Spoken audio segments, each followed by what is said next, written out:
भारत की जो संस्कृति है वह सनातन संस्कृति है।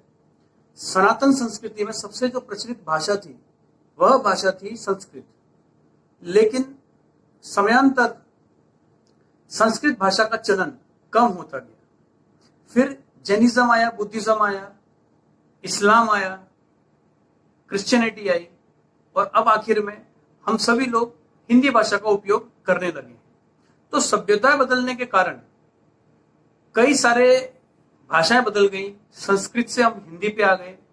जब हम हिंदी भाषा में आए तो वहां भी शुद्ध हिंदी हम नहीं बोलते हैं, क्योंकि सभ्यता बदलने की वजह से उन हिंदी शब्दों के अंदर कहीं ना कहीं उन सभ्यताओं के शब्दों का चलन शुरू हो गया। आज अगर हम हिंदी की बात करें, चाहे हमारे कोई नॉवेल्स हो, चाहे कोई ऑथर हो, चाहे कोई बुक लिखने वाला हो, चाहे कोई बुक हो, चाहे मीडिया हो, चाहे न्यूज़पेपर्स हो, चाहे न्यूज चैनल्स हो, हम जहां भी देखेंगे तो मिश्रित हिंदी का उपयोग हमें देखने को मिलता है। बहुत ही कम ऐसे साहित्य हैं या बहुत ही कम ऐसी जगह हैं या बहुत ही कम ऐसे व्यक्ति हैं जो शुद्ध हिंदी का उच्चारण अपने जीवन काल के अंदर दैनिक दिन यूज करते हैं। तो आज के समय में जो सबसे ज्यादा मिश्रित हिंदी में भाषा उपयोग हो रहा है तो उस भाषा का नाम है उर्दू। काफी सारे शब्द हमारे हिंदी भाषा के अंदर आपको देखने को मिल जाएंगे।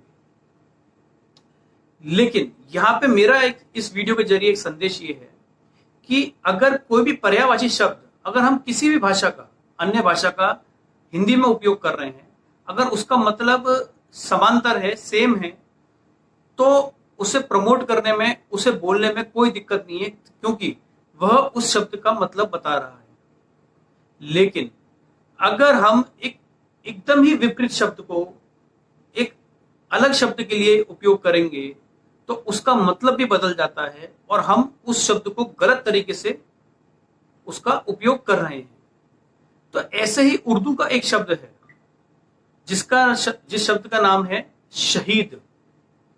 अधिकतर हम इस शब्द को देखते हैं कि शहीद शब्द का उपयोग हम लोग अधिकतर टीवी चैनल्स पे देखते हैं कि कहीं भी हमारे जो बलिदानी जो सैनिक हैं, जिन्होंने अपना बलिदान दिया है अपने जीवन का किसी भी आतंकवादी हमले में या किसी से मुठभेड़ करते हुए, तो अधिकतर लिखा हुआ जाता है कि आज इतने जवान शहीद हुए, या फिर हम भगत सिंह जी को शहीद का दर्जा देने लग जाते हैं, या कोई भी क्रांतिकारियों को हम शहीद का दर्जा देने लग जाते हैं। शब्द कोई भी गलत नहीं है, मीनिंग कोई भी, लेकिन हमें मीनिंग जानना बहुत जरूरी है, क्योंकि हम उस शब्द को इतनी बड़े पैमाने पे, इतने एक बड़ी ऐसी आत्माओं के साथ जोड़ते हैं कि जो महापुरुष के तुल्य हैं, जिन्होंने अपना जीवन बलिदान किया एक अच्छे कार्य करने के लिए। लेकिन ये शहीद शब्द का मतलब क्या है, तो हम ये जो शब्द उनके जीवन काल से जोड़ रहे हैं, तो कहीं ऐसा तो नहीं कि हम उनका अपमान कर रहे हैं। तो इसलिए जानना जरूरी है कि आखिर में ये शहीद शब्द है क्या। तो हम शहीद शब्द के बारे में जानने की बात करते हैं। ये एक ऐसा शब्द है कि जिस शब्द पे भारत के अंदर कई लोग बहुत ज्यादा श्रद्धा रखते हैं आज के समय पे। उनके हिसाब से ये मानना है कि ये शब्द बहुत ज्यादा एक पवित्र शब्द है, शहीद। पूरे देश में इस शब्द का जो प्रयोग है वह बलिदानियों के लिए किया जाता है, और बलिदानियों के लिए शहीद शब्द का प्रयोग करना उनका सम्मान करना नहीं, बल्कि ऐसा मेरा मानना है कि कहीं ना कहीं हम उनका अपमान कर रहे हैं। सबसे पहली बात, ये जो शब्द है, जैसे कि मैंने आपको कहा है कि ये बिल्कुल भी उर्दू, ये बिल्कुल भी हिंदी शब्द नहीं है, ये उर्दू शब्द है। तो ये हमारी मातृभाषा का शब्द बिल्कुल नहीं है। और इसका अगर हम अरबी भाषा को देखें तो इसका अर्थ होता है कि आजीवन इस्लाम के लिए लड़ना, उसी के लिए जीना और उसी के लिए प्राण देना, उस व्यक्ति को शहीद कहा जाता है। तो मैं फिर से आपको एक बार ये बताना चाहता हूं, रिपीट करना चाहता हूं कि शहीद शब्द का एग्जैक्ट मीनिंग क्या है। आजीवन इस्लाम के लिए लड़ना, उसी के लिए जीना, उसी के लिए मरना और अपने प्राण उसी के लिए दे देना, उसको शहीद कहा जाता है। तो जो मोहम्मद साहब पर ईमान लाते हो, जो कुरान पर ईमान लाते हो, तो ऐसे व्यक्तियों के लिए ये शहीद शब्द का उपयोग किया जाता है, ठीक है। और इस्लाम की अगर हम कुरान पे देखें तो कुरान में कई सारी ऐसी आयतें भी हैं कि जहां पर काफिरों को मारने की बात कही गई है, तो जो काफिरों को मारने की बात करता हो उसको भी शहीद शब्द का दर्जा दिया जाता है, क्योंकि वो इस्लाम के लिए फॉलो। साथ साथ में जिसने जीवन भर काफिरों का कत्ल किया हो, जो व्यक्ति काफिरों को इस्लाम के झंडे के नीचे लाने के लिए जिसने अपने प्राणों को दे दिया हो, उसको भी हम शहीदी कहते हैं। ये मैं नहीं कह रहा हूं, अरबी भाषा में इस्लाम का डिक्शनरी अगर आप देखेंगे तो हमें पाए जाएंगे कि असली में शहीद शब्द का मतलब क्या है।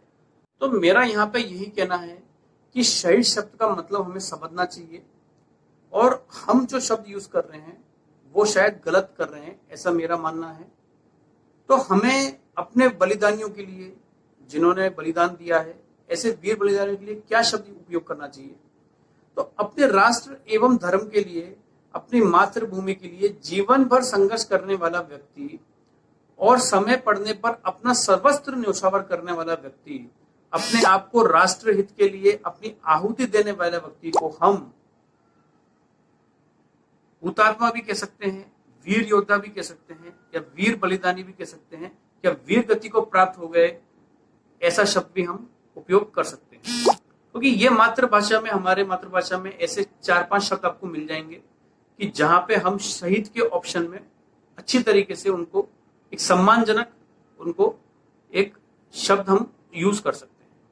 क्योंकि शहीद शब्द का अगर हम उपयोग कर रहे हैं तो हमारे जो सैनिक होते हैं या हमारे क्रांतिकारी हैं, वह इस्लाम के लिए बिल्कुल नहीं लड़े हैं, वो अपनी मातृभूमि को बचाने के लिए लड़े हैं, या अपने धर्म और अपनी संस्कृति को बचाने के लिए लड़े। तो बहुत से व्यक्तियों का ये मानना है कि अगर हम शहीद बोलेंगे तो क्या दिक्कत है, भाव तो हमारा सम्मान करने का ही है। तो मैं यहीं पे ये कहना चाहता हूं कि बिल्कुल भाव हमारा सम्मान करने का है, तो हमें सम्मान ही देना चाहिए। अगर हम उन्हें शहीद शब्द बोलेंगे तो हम एक बार सोचिए जरा कि शहीद शब्द का जो अर्थ है वह बिल्कुल भी हमारे बलिदानियों के जो बलिदान दिया हुआ है उससे मैच नहीं खाता। तो कहीं ना कहीं हम उन्हें, उनके सम्मान में हम ठेस पहुंचा रहे हैं।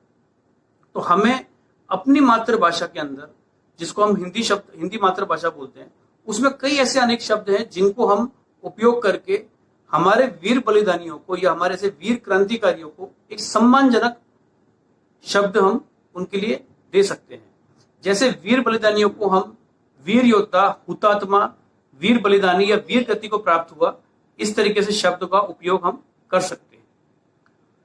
हुतात्मा का जो अर्थ होता है वह यह होता है कि जो अपने आप को आहूत करने वाला, यानी कि अपने आप को अपने राष्ट्र धर्म के लिए अपना सर्वस्त्र निछावर करने वाले को हम हुतात्मा कहते हैं। तो इस तरीके के सम्मानजनक शब्द देकर हम अपने सैनिकों की, या हम अपने हमारे जो क्रांतिकारी हैं, या जिनको भी हम, जो भी इस कैटेगरी में आते हैं, जिनकी जो अपना बलिदान देते हैं धर्म संस्कृति को बचाने के लिए या देश को बचाने के लिए, तो उनको हम एक सम्मानजनक शब्द हम उपयोग कर सकते हैं। तो ये इस वीडियो के जरिए यही एक मैसेज था। तो निर्णय हमको लेना है कि हमें अपने सैनिकों के लिए या जो भी देश के लिए अपना जो बलिदान देता है उनके लिए हमें शहीद हो गए इस तरीके का शब्द उपयोग करना है, या फिर हमारे वीर योद्धा वीर गति को प्राप्त हो गए इस शब्द का प्रयोग करना है। तो ये हम पे डिसाइड है, हमें जो अच्छा लगे। इस वीडियो के जरिए मेरा यही मैसेज था कि शहीद शब्द सही शब्द नहीं है, बल्कि एक वीर गति शब्द, एक वीर योद्धा या हुतात्मा या वीर गति को प्राप्त होना, इस तरीके के शब्दों का हम उपयोग करें तो सही मायने में हम अपने जो वीर बलिदानी लोग हैं उनका सम्मान करेंगे।